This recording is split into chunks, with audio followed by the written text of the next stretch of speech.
Well, good afternoon, everyone, and welcome to the webinar, Denied and Restricted Party Screening. We're quite excited today because we have two very wonderful presenters. My name is Ned Blinick, and I'm the Vice President of Blinko Systems. And I have with me Dana Smalley and Dave Moore. And just by way of housekeeping, the webinar presentation itself will run about 40 to 45 minutes, and we have time for Q&A after the presentation. This is done in a relatively informal type of presentation in that Dana will be doing most of the presentation and Dave will be contributing comments as we go along. If you have any questions, there's a question box at the lower right-hand side of the panel, and you can write your questions in and we'll get to them at the end of the presentation. To begin, I'd like to introduce Dana, who is president at Partners in Trade Compliance, which was founded in 2011. And throughout her career, Dana has had oversight for trade compliance programs within the industry, as well as serving as a consultant. Dana has 23 plus years of comprehensive trade compliance experience, which includes 8 which were spent in the telecommunications industry. Dana's experience covers a broad mix of both import and export process, support for dual use and defense commodities. While she was a GTM practitioner, Dana successfully developed and rolled out comprehensive trade compliance programs with a global footprint in 100 plus locations in more than 50 countries. She has successfully navigated through several government audits with findings mitigated through procedure development and implementation of trade solutions, closing business gaps. Dana has been a strategic participant in the implementation of several automated trade solutions, including Oracle GTM, SAP GTS, and Livingston TSC, which was previously Vestera. Dana has been both a business functional owner as well as a consultant for implementation of automated trade solutions.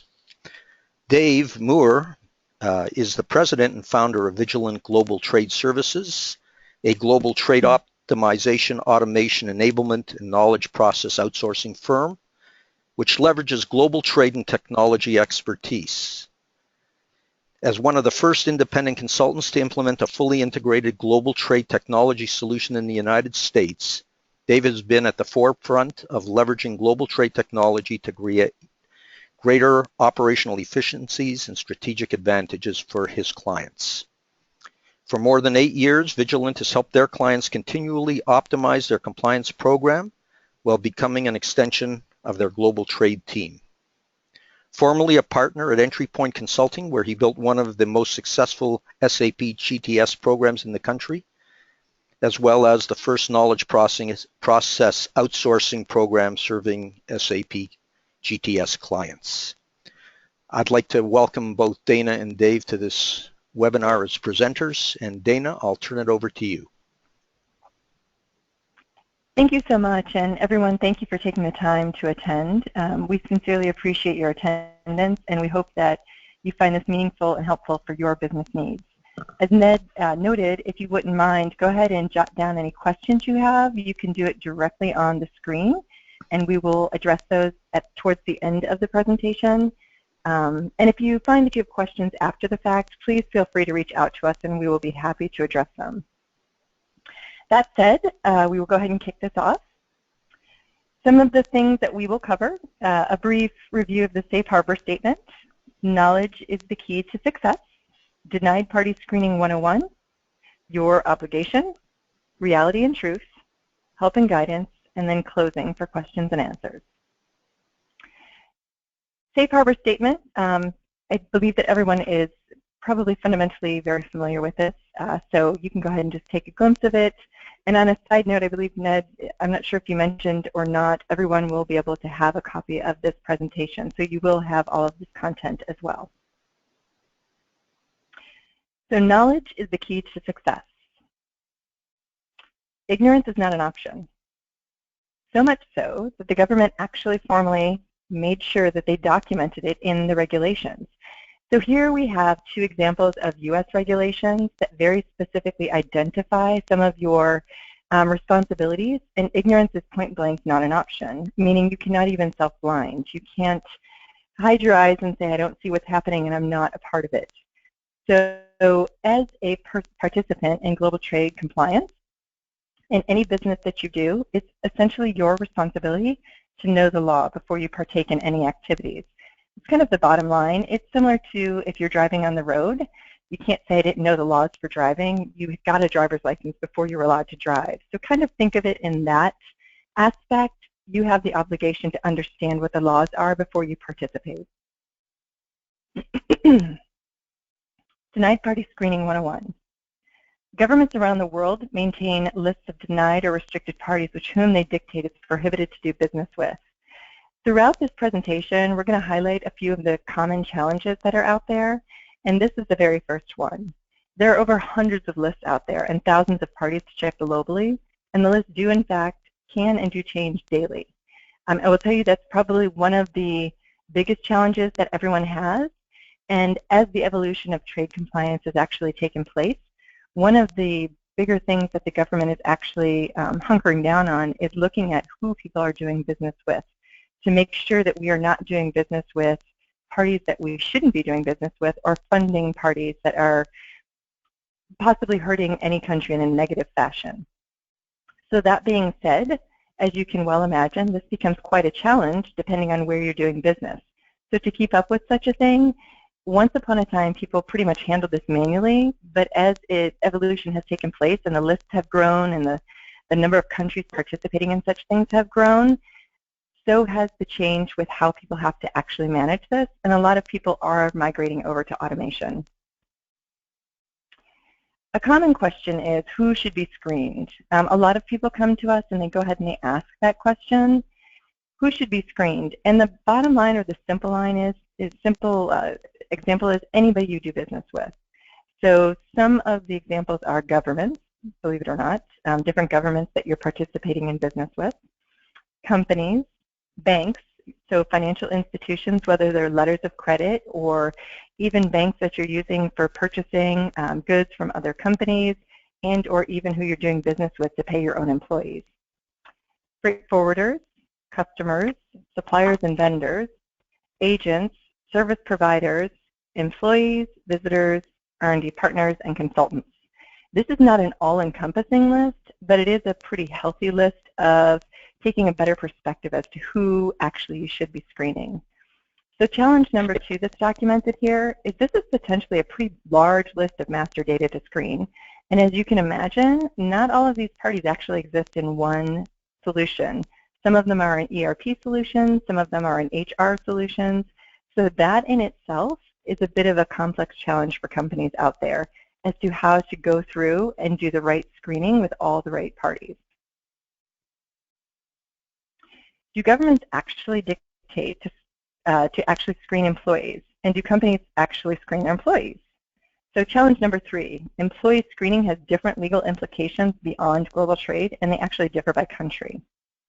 So to answer the question, the very first question, we're just going to go straight to the next slide and show you in the U.S. export regulations, it is actually dictated very clearly that persons denied export privileges. So if you look at, and I went ahead and we put the links in here for these so that you could actually go to them as needed, so you could always have the most up-to-date information. So that is for you to use at your discretion. But if you read the regulations, the term persons denied is a very large term. And you can actually then even go into the regulations a step further to look at the definition of persons, and that will take you a step further to define who persons are. But the second thing that I outlined here is including some transfers within a single country, aka domestic shipments. So most people think just because they're doing business domestically only, or maybe they only want to screen their international shipments, unfortunately that's not the case. You have responsibilities to screen even your domestic transactions. When folks actually take another look at the regulations, here's the other kind of all-encompassing regulation out there on the U.S. side that says General Prohibition 10, you cannot proceed with a transaction if a violation is about to occur or you have knowledge that it has occurred. So any which way you slice it, this is kind of the catch-all for the government to basically dictate if you have any knowledge of the facts, you cannot proceed. Common sense on a general note, really ask questions when you're concerned or when you just don't know. So as an interpretation of the regulations, the U.S. Department of Commerce went ahead and they actually put out there a further explanation or a more layman's terms of the explanation of the regulations. And point number 5 in one of their compliance guidelines specifically outlines the obligation is cradle to grave export compliance security and screening, which includes screening of employees. That's the very first thing that's highlighted here. Not in alphabetical order, obviously. And so it's obviously actually a pretty common question. So employees, contractors, customers, products, transactions. So this is trying to give you the full view of everything, similar to looking at the list of parties that you should screen within the transactions. So again, this is the government trying to help simplify and make sure that everybody fully understands what their obligations to the regulations are. So I did a quick look out in the industry, and I found that there are some studies that are posted and presented, and again, the links are there for you to take a look at, but specifically around employee screening. So employee denied party screening, Baker McKinsey went ahead and did do a study, and within their study, they went ahead and bucketed the responses that they received from the audience. So a certain percentage don't screen employees, which is in the purple, which is 6%. Some of them are only at the time of hiring, which is a very common practice, which is 36%. Only in the U.S. or only in sensitive positions at the time of hiring, which is the darker green, 13%. At the time of hiring and periodically, which is 23%. And on that note, I suspect in what I've seen is that 23% is rising. And then finally, only in the U.S. or in sensitive positions at hiring and periodically, which is 20%. That kind of gives you a better perception of what general industry is doing, because a lot of people need to understand the benchmarking so that they're not going too far over onto the side of I'm going to screen everything, and some of the executive management kind of thinks people are doing overkill, and this helps give that better perception that you're not, and your obligations are real and valid. A secondary quick look at a study, it was a 2014 study by Higher Right benchmarking, and this was in regards to the resources used to stay current with the regulatory changes. So basically, who's doing this screening with regards to employees specifically? 62% is legal counsel. Personally, that doesn't surprise me whatsoever, and that's what I actually would expect based on looking at HR regulations that are out there that sometimes appear to conflict with what export or import regulations dictate around screening. And who can do the screening and actually what you can ask. Then there's industry trade associates, employee screening vendor or an outsourced provider, then a general other, and some of them are actually none at all. So the bottom line is restricted party, denied party screening, it's not optional, it's mandatory.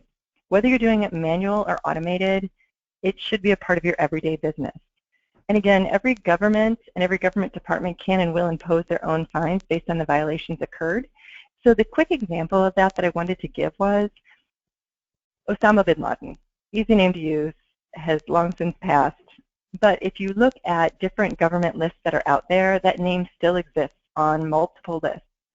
So if somebody, hypothetically, if he were still alive and somebody were to do business with him, it's not just one government's list that you're violating, based on what is the actual transaction that you're undertaking, what countries are you doing business in, where are the banks at, everything involved with that transaction, you potentially have multiple fines that you're looking at.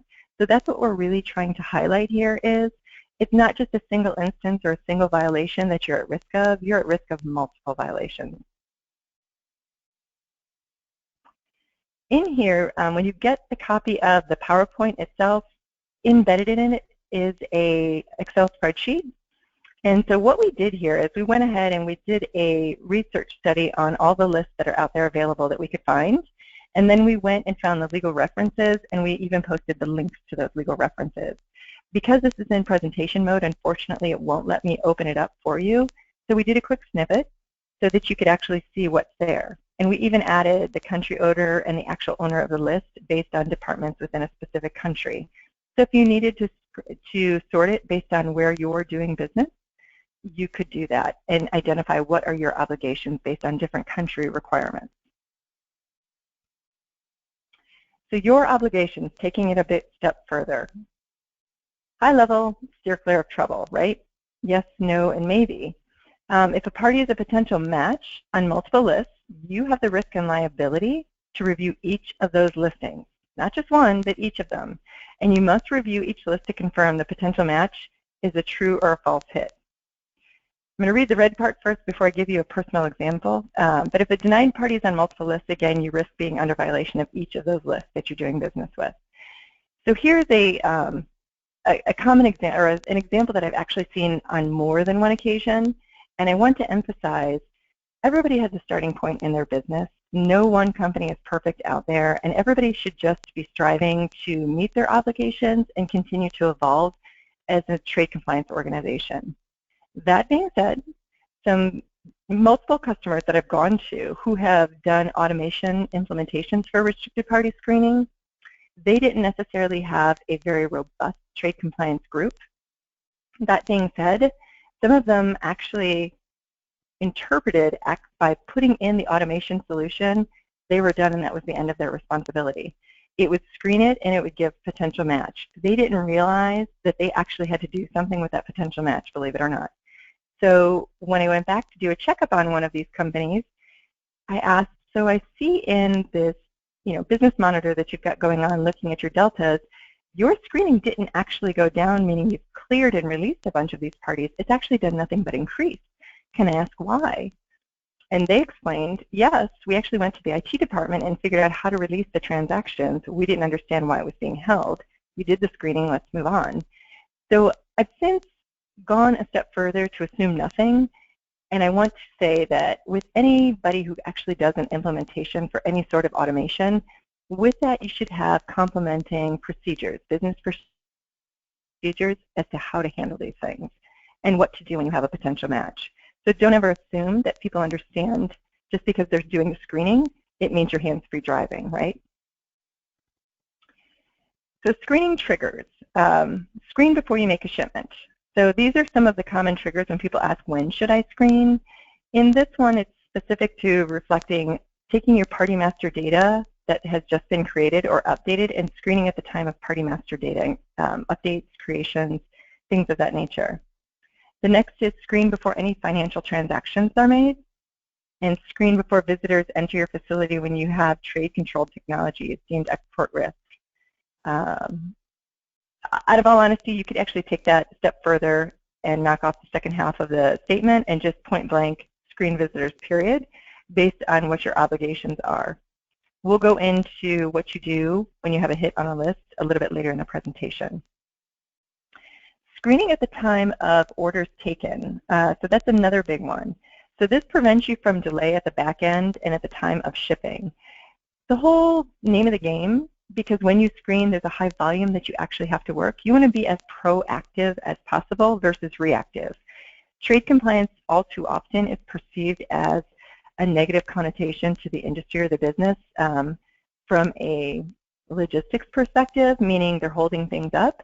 And so to help make things more proactive and address them on the front end, that's why we suggest you go ahead and screen party master data when it's first created or actually anytime it's updated, as well as at the time at the back end when an order is first taken, as well as before it goes back out the door. So right before you do a ship confirm or pick and pack or anything like that, before you print documents, because by law you are obligated to screen and make sure you are not doing business with any bad parties. That means that when you first took an order versus when you ship the order, depending on that window of time, because those lists can and do change daily, somebody could have shown up on a list that you're actually in the middle of doing business with. So in order to capture that, you have to screen it multiple times. Screening at the time of orders taken, on another positive note, it provides critical lead time if a potential match is a valid hit to escalate internally. So I noted that we would take a look at that a little bit deeper later in the conversation, but I will quickly note, so a lot of times legal departments say, okay, so we've found what we believe is a positive match. Now how does that list affect us? Some of those lists out there are for different reasons, and you have to understand those lists, and we'll talk about that a little bit later. But you basically have to understand, does that list pertain to our business and what we're doing right here and now? And typically 9 times out of 10, if not even more than that, 9.9, legal departments should be making that answer and decision on behalf of your company. And then finally, doing that type of screening prevents possible waste time.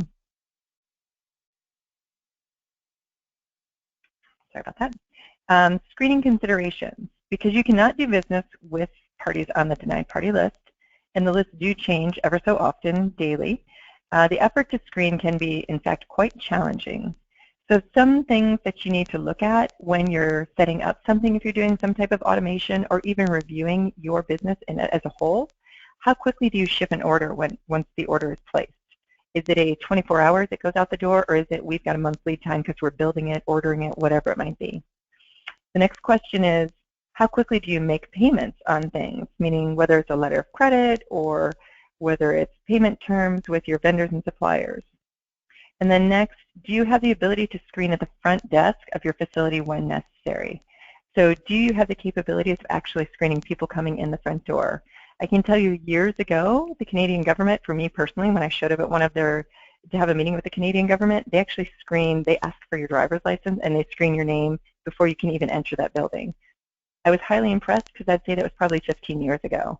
So they were really very hard, steadfast on that at that point in time. Questions to ponder. So if you have an automated solution, do you understand and manage its screening parameters and preferences? So what I mean by that is, just because you put in an automated solution, do you understand how your screening is actually working and what percentage you're viewing? Meaning, do you want to review something that's 97% likely that it's actually a likely match, or do you want to say 50% or greater, show me what you got?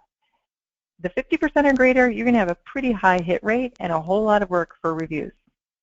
So you need to take some reasonable questions in play in-house and sit with your legal group to say, okay, where are we at?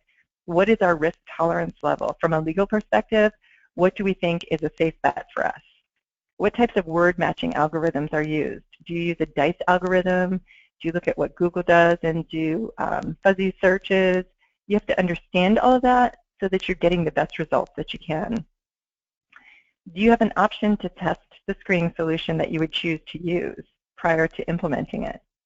Do you have an option to modify or use your preferred settings in such a solution? What lists can be fed into the solution or are fed into the screening solution? And then which lists do you actually need to screen against? To be honest with you, understanding those lists has become more and more of a game changer for folks. HHS, Health and Human Services, under the GSA list, has given huge volumes of results. And when folks are starting to look at their hit ratios, they're looking at that, and that has nothing to do with the general company that's shipping out goods. Now, depending on if you're in the health industry, that's a different game. But if you're a shipping company and you're shipping goods, shipping service, or supplying services, you need to understand what are your legal obligations. Who is your company, and actually where do you have locations? So again, understanding which list you have obligations to. Reality and truth. The reality, compliance is perceived as a cost of business. However, it's also a cost avoidance and can be looked at in a positive fashion. Denied party screening is a core foundational element to any trade compliance program. Denied party screening is a current focus of many government audits based on the publicized steep penalties out there. So you can actually go ahead and just Google some of those words or phrases, and you will find some really enlightening information. I'm not really a big fan of posting all of that on presentations because, again, everybody has to start somewhere, and you have to grow in a positive fashion and involve your trade compliance program. So I don't really want to cut anyone down here. But challenge number 4, because earlier on we started naming challenges, so challenge number 4, the initial working of the denied party screening is typically a monumental task because you're screening the entire full database of your parties. I cannot emphasize this enough. Do not underestimate this level of effort. When I state that, I tell you large companies, when they have multi-millions of parties that they are screening, and you're doing even if you ream a 2% hit ratio, that's a lot of parties to screen. And somebody's going to actually look at all those potential matches that something is hitting against and do reasonable amounts of research to define if that is or is not an exact match, and then escalate it as needed within their organization. So doing the initial screening is the monumental task, and typically the most painful part of any sort of screening when you automate it.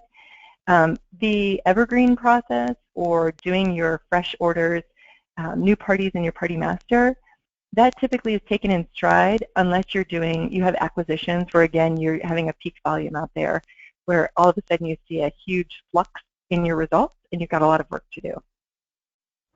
Hey, Dana, just a note on that. What we typically call that when you do the review of the initial screening list before you go live, we call that a soft go live. So you screen all of your business partners, and then you review them and have them and release all the false positives before you turn on the blocking of the documents going through the system. So again, that's a soft go live. Thanks for mentioning that, Dave. So on that note, and I did want to mention this, so there are a lot of companies who they take a look at this and say, gosh, we don't have the bandwidth to handle this. And I've had other customers even tell me that, and they've engaged either outside parties or they've solicited internally who can help with this huge monumental task so that we get through the first cleansing. So understanding, do not underestimate that level of effort. There are companies out there, and Dave happens to be one of them, who go out there and help companies actually do some of that working. They educate them, or companies that don't even have the bandwidth and don't choose to keep that in-house. There are many companies that do actual managed service. They're managed service providers that do this type of work. Reality and truth. So many companies do not have the in-house bandwidth to tackle that initial screening. What I just mentioned, screening can be more efficient when you cleanse your data prior to screening. Gosh, I truly cannot emphasize that one enough either. People have duplicates left, right, and center, and you really don't want to make that initial monumental task worse than it has to be. So if you are more proactive before you kick off any sort of automation project and actually cleanse your data, make sure it's accurate, make sure there's not duplicates and typos, you will be far better off because you will get much better results. Reviewing your data in tech. I just want to make another comment real quick. I think when we do some data scrubbing for our past clients, we found that a lot of times the addresses had the city field was in address 1 and the country field was in address 1. So we had to go in and clean up and put the city in the city field and the country in the country field because of the way the matching the fuzzy logic algorithm worked in the automated tool. The fields needed to be in the correct spot for it to do the correct matching. Otherwise, the results that we would have gotten from our initial screening would have been fairly well off and bogus. Yeah, that would have been horrific. So that's another great point that I've seen recently.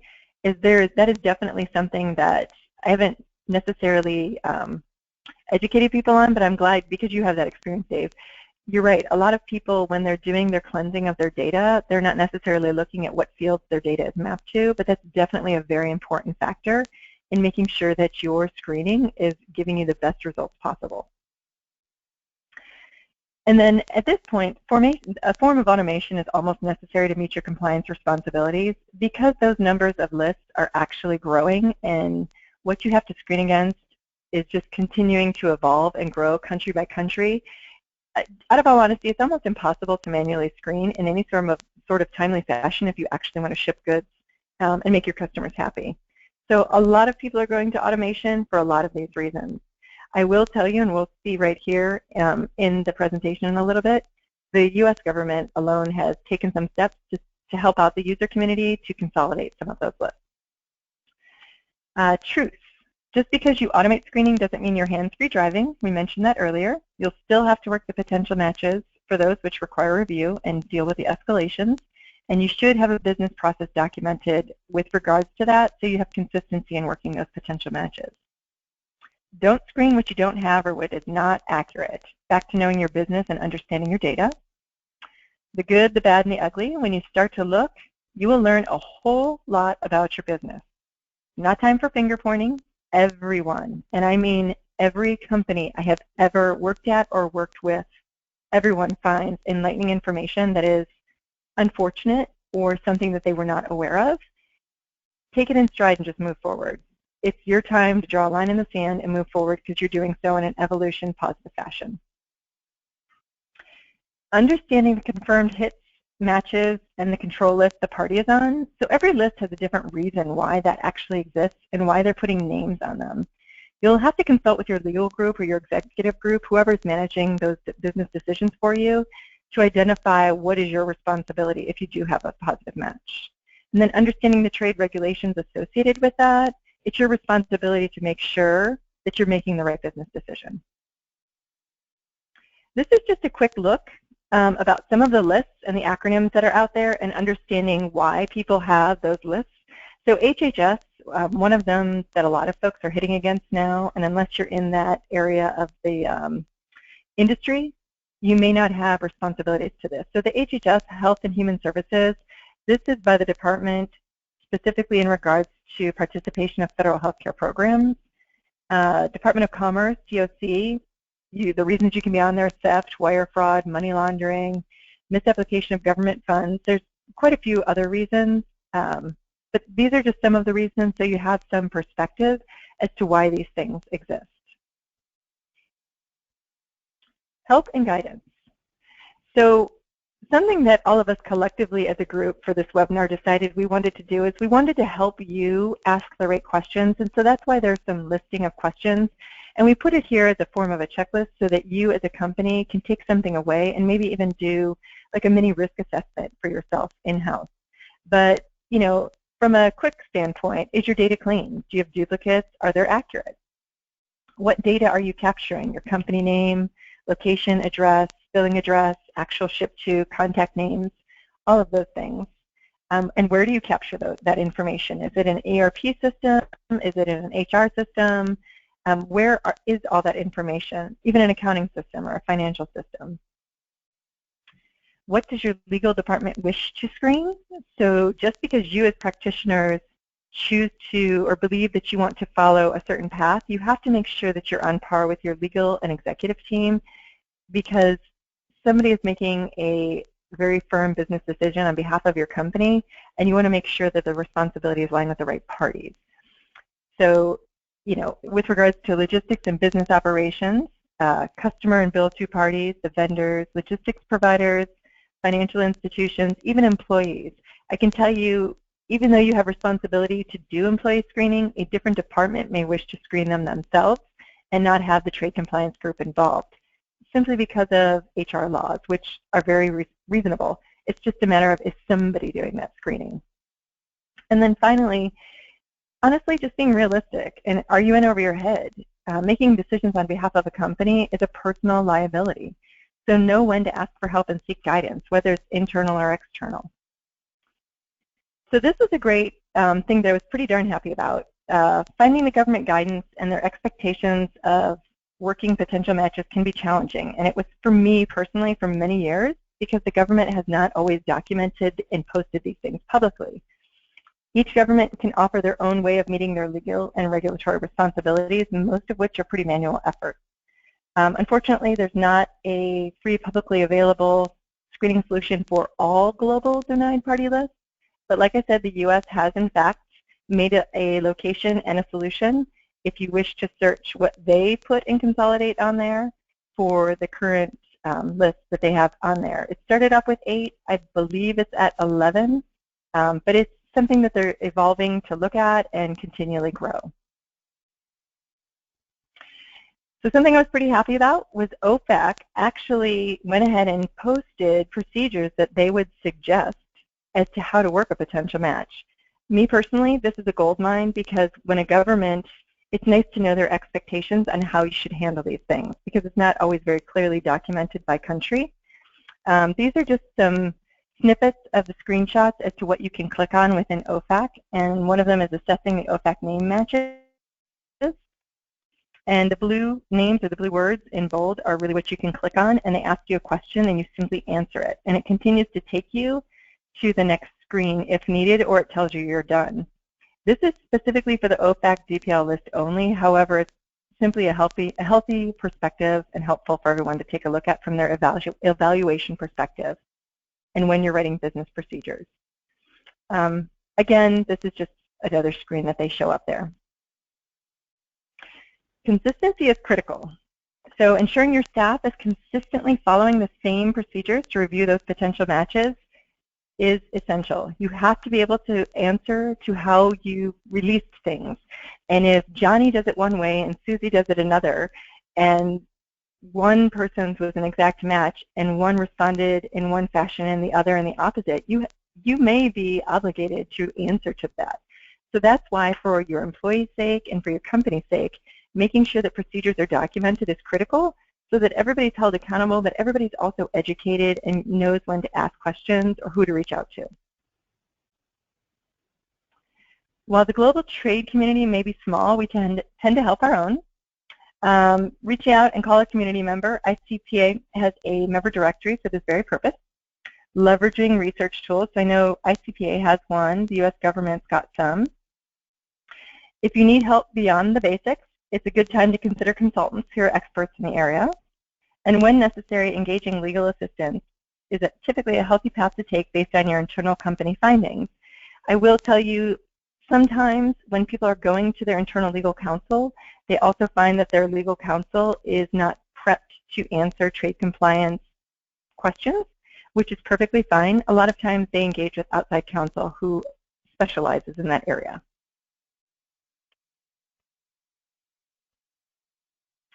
So this is just a recap of some of those challenges.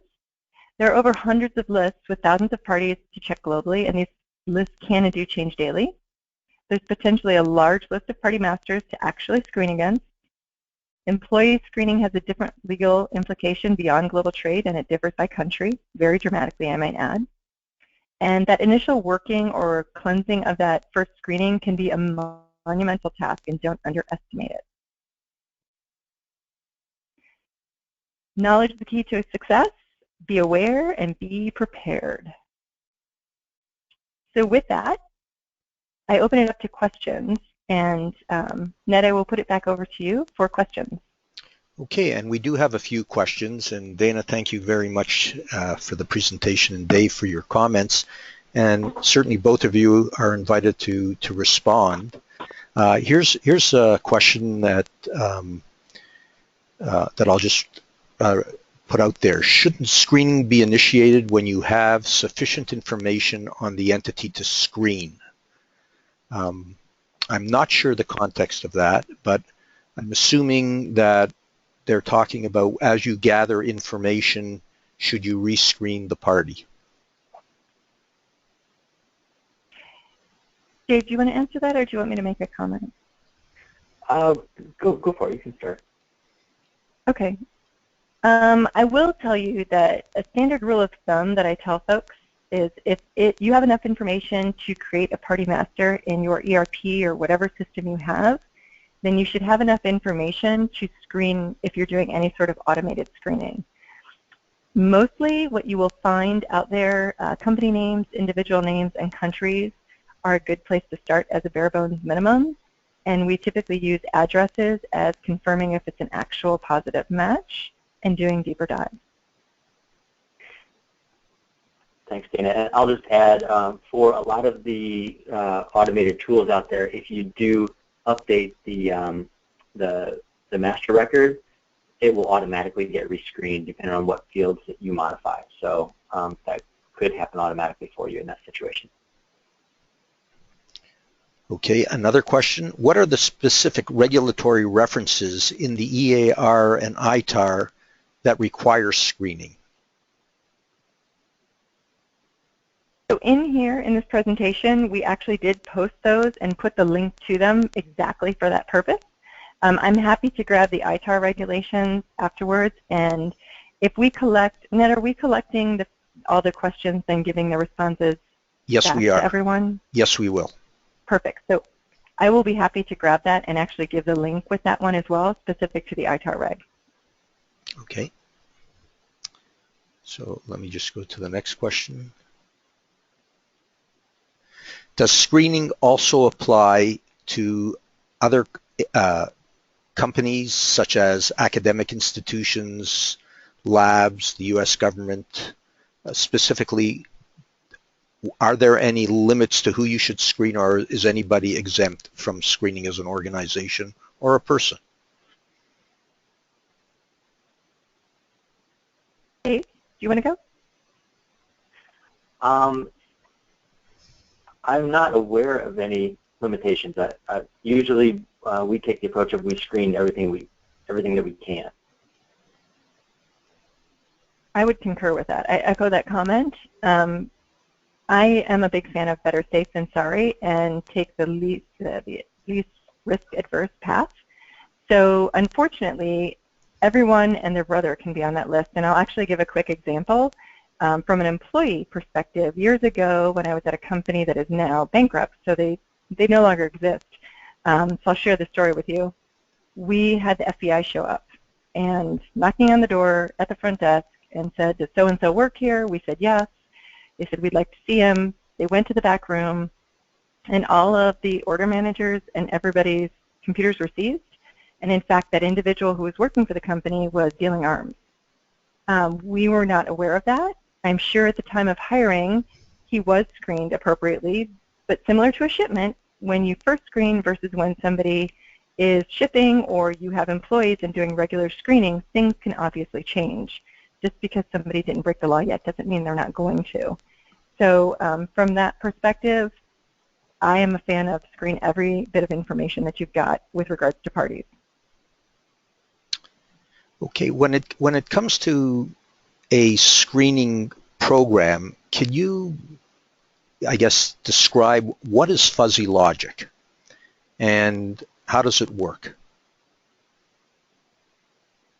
There are a lot of algorithms out there. I actually did an algorithm study for word searches and word matching engines. I spent quite a bit of time on it, and I'm happy to dig it up and share with whoever's asking this question, so feel free to email me. But fuzzy logic is making sure from a typo perspective, it's not an exact match letter for letter, and so it gives you the option to catch things if they're misspelled, or sometimes even if a company has you shorten the name, instead of putting Inc. or the at the front and the back end, it will still do the fuzzy logic and screen and identify that that is still a potential match that you have to review. Okay. A good example of that might be a similar technology is used for like if you're going to search on a website, say you're going to try and buy a computer on Amazon and you happen to spell computer wrong. Well, most likely it's still going to show up as computer. So that's using similar type of fuzzy logic to make the match. Okay. Savvy consultants, lawyers, and practitioners, this is a comment, do not recommend the use of the CSL. The questioner is saying it is an incomplete list and creates as false and misleading perception of compliance. And it does not cover all the essential USG lists that need to be screened. Can you comment on that? I have a respectful perspective from my area. I applaud the U.S. government for actually consolidating their lists and making some sort of a tool for automation, simply because there are far too many lists in the U.S. alone to screen one by one by one. I honestly don't know the rhyme or reason as to how they chose their lists. So with that said, you're absolutely correct. There are definitely other lists that you are obligated to screen against. And so one might say that it may give you a false sense of security. I guess, and that's the most I can say on that. Okay. How many times would you recommend screening your master data within a year?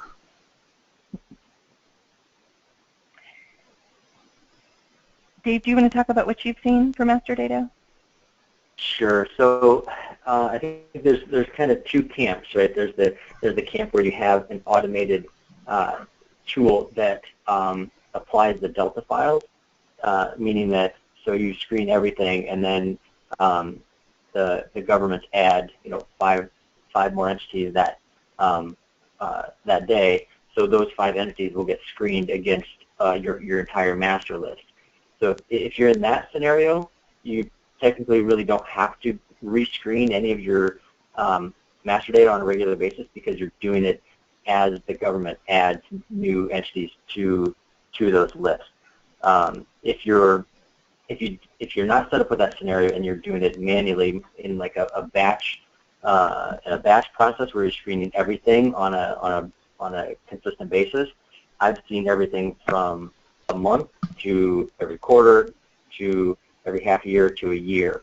I haven't really seen a lot of companies doing it less than once a year, but I think it also kind of has to do with your risk tolerance and your industry and some other things like that. So I wouldn't necessarily make a recommendation other than to say that that's what I've seen in the past.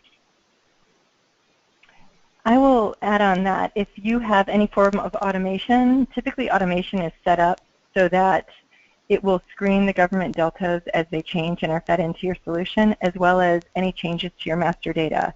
So it's not so much setting up and scheduling when you should do a full swoop of your master data. That happens automatically for you, meaning the deltas on both ends automatically kick off a rescreening. So if Dana M. Smalley, my name changes to Dana M. Greco, and we change that master data file, and as soon as it's changed and it's saved, the only thing that you're doing is hitting a trigger to say send it over to your screening tool, and at that time it would rescreen because somebody has fed and saved the change.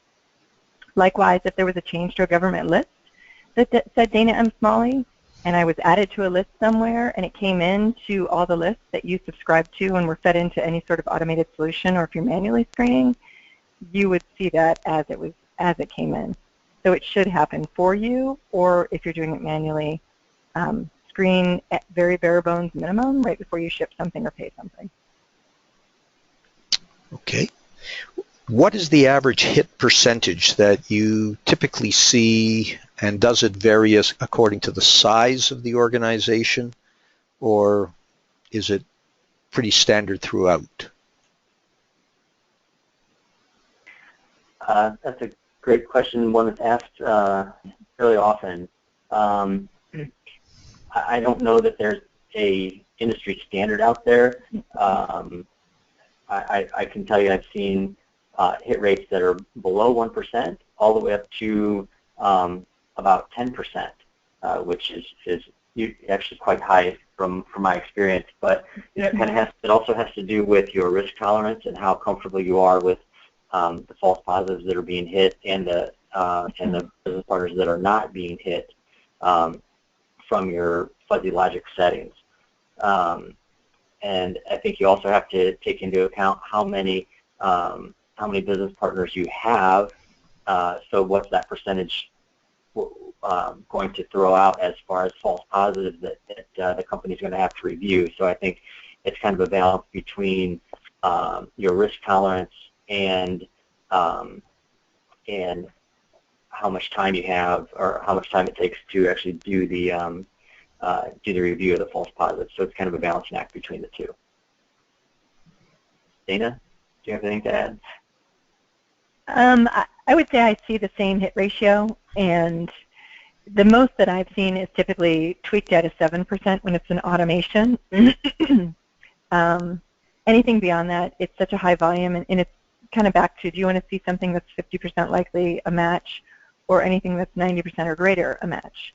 And then from there you ream the results of what your screening turns out to be. So I would say shoot for, if you can shoot for a percentage that's in tune with what your company's tolerance and appetite is for a risk tolerance, as well as understanding your data. And I will tell you, when I've seen the higher hit ratio, it's typically because someone's data is dirty and it's inconsistent and inaccurate, so you're getting all sorts of random hits against a lot of potential matches. Should I screen at a transactional level, or is the master data level sufficient? Dave, do you want to take that one? Sure. That's a great question. We usually suggest that if you are set up to screen at a transactional level, that you should. And the nice thing about the way a lot of these automated trade solutions are set up is that if the master data has not changed on the transaction, then it actually just goes and looks at the flag to see if it's green or red. So if it's green, it doesn't actually have to rescreen it again because nothing on either side of the transaction, on the transactional side or on the denied party screening side has changed. Therefore, that party still theoretically should be in the same status as it was when you shipped it. But in the event that something changes, whether on the denied party side or on the business partner on the order itself, then you'll be able to catch that if anything has changed and is on the denied party list. So definitely it's much safer to screen on the transactional side. And I think the other thing to consider is how long those transactions are out there as open orders. And Dana touched on it during the presentation. So if something is created but it won't be shipped for another month, the likelihood of that business partner getting on the denied party list is higher than it would be if that order were to be shipped in a day, for instance. Dana, do you have anything to add to that, or shall we move on? Nope, that sums it up. Move it on. Okay. Do you recommend centralizing the trade compliance department for screening purposes, or is a regional decentralized environment better? If I guess we're talking about large companies. Yeah, Ned, I think the general thoughts on that is that because consistency is important in the way that you are managing the trade compliance activities, a centralized organization usually makes a lot of sense, especially for screening activities. But it's nice to have a regional expert for different licenses that might be required or certain scenarios that are particular to a country. So I think the answer is centralize as much as you can, and then rely on the regions for the specifics in their area. Great. Here's a very practical question, and it relates to the freight forwarder having the ability to screen and doing screening. And if they're doing it, why does the exporter or the importer, for that matter, have to do it, or should they do it? Either one, Dana? Maybe you want to take a shot at that. Sure. So everyone by law and from a regulatory perspective is obligated to screen. You cannot rely on another party to do it, and you say, well, I'm going to rely on their results. On top of that, their risk tolerance level may not be one and the same as yours. And then to take it a final step, to get a hold of their screening results and then use them in any sort of fashion to help yourself is typically not going to happen based on confidentiality between companies. So bottom line, never depend on another company or leverage another company to screen, to say they've screened and we don't have any responsibilities or liabilities. You need to be able to prove that you as a company have screened, and you can provide proof positive that you've done so. Okay. Yeah, I think that's a really good answer. And also, I think most of the experience that I've had when we set up the denied party screening, there's a lot of back and forth on setting up that fuzzy logic to get it to match that risk tolerance of that particular company. Whereas the freight forwarders typically use kind of a general one for all of their customers. So I think that's another place where you're going to probably have a lot more confidence if you're doing it on your own. Okay, and one final question that we have is related to companies that have spikes in their volumes where, as you mentioned earlier, Dana, they don't have the bandwidth, but they have increased business and transactional activity. How would they go about making sure that they can stay compliant in their screening processes? I think you mentioned that companies like Dave are there. Can you just sort of give an oversight or an overview of what's available out there in the market? Sure. The one thing I will tell you is it's very important to have reports and understand the rhythm of your business. A lot of companies, month-end, quarter-end, that's typically when they have spikes, and so they know it's coming, and they know they're going to have a lot more work then. When I was a practitioner, that was in fact the case, and it could be painful. A lot of nights were spent not sleeping and doing the work from an automated perspective. So knowing your business is very important, and having enough help is very important. Excuse me. That said, there are plenty of managed service providers out there who specialize in this, or it's one of their offerings. And what they do is they can supplement your business, or they can all together handle it for you. And as your business spikes, I know a lot of them, or some of them that are out there, they will work with your company as you spike, and they will staff accordingly as they understand your business. So that's a really important perspective to take, because you don't want to, at quarter end and month end and year end, hold up your business if at all possible. Again, you really want to make sure that you're doing the best that you can for your business. Yes, trade compliance is the bottom line, and you have to be compliant, but you can also work with the business to help you deliver your goods to your customers. And so being proactive and looking at the options out there is a really healthy solution. Okay. And I'll just add to that real quick, Ned, that I think what we've seen, if people don't outsource, what they typically do is have kind of an all hands on deck approach to get as many people as they can on board to help get clear that queue. And so they train different people in different regions around the world to be able to hop on when the bell rings, so to speak, to all jump on and help clear out those blocks. I said that was the last question, but I have one more that I think is important, and maybe you can shed some light on it. Are there any cases or settlements with the U.S. government that underscore the importance of screening and the consequences of not doing so? Oh, my stars, yes. If you look at the pattern recently of the penalties, I'd say even over the last 3 years alone, you will see that the government, the U.S. government specifically, who does publicize the penalties that are out there specifically for restricted party screening, once upon a time, companies considered penalties as a cost of business, and so they factored it into their budget and said, yep, we're going to make mistakes, we're going to keep on with the rhythm and do what we do best. And the government was not appreciative of that stance.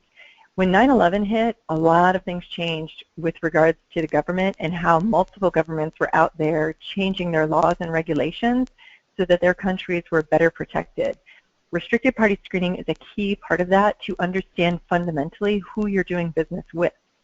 And so that being said, you will find that the penalties and the pattern of the penalty amounts for each one that's been issued recently, big ones that have been publicized, they're in the billions of dollars. And I don't know if your company can financially handle that. I know I personally couldn't. It is to a point where they want to make sure that you very clearly understand it's not okay to have this as a cost of business. We're trying to do the right thing for each of these countries and protect our own. And so the governments are making very big statements by these penalty amounts and making it a very large voice heard. Following up on that, Dana, because one of the things we hear from trade compliance people often is that they have difficulty getting the ear of legal counsel or let's say the C-suite when it comes to trade compliance, of which obviously denied party screening is part. Is this list or are these penalties published? And if so, can you provide a link to that site? Absolutely. They are published. They're published on multiple places. So the Department of Commerce has a book called Don't Let This Happen to You, where they publish, it's all penalties. And they keep publishing their most latest and greatest, and will give you all of history in there so you can see what companies, what individuals, and what amounts, and all the details surrounding each one of those legal matters. Department of Justice also has a link directly to publicize all of their current penalties. It goes back pretty well historically as well. So I'm happy to go ahead and collect those and put them on the response page for these questions post this conference. Terrific. Well, we've come to our time limit, and in respect to the attendees who have spent the time with us, we want to thank you very much for joining us today. A copy of the presentation and slides will be made available. We have been recording this session, and hopefully it will come out properly, and if so, we will post it to YouTube, so you'll be able to access it. And if anyone, and we will respond to the questions that were asked and provide the answers to the registrants who have attended. So I want to take this time to thank Dana and Dave for the time that they took with us today to present on a topic that I think is becoming more important all the time, and certainly to the attendees who have joined us. We certainly hope it's valuable to you, and in the future we will be bringing further webinars that we hope will help the profession improve the way they can do their business and support their organizations. So thank you all very much for attending, and we'll be back with you shortly. Thanks, Thank everyone. you.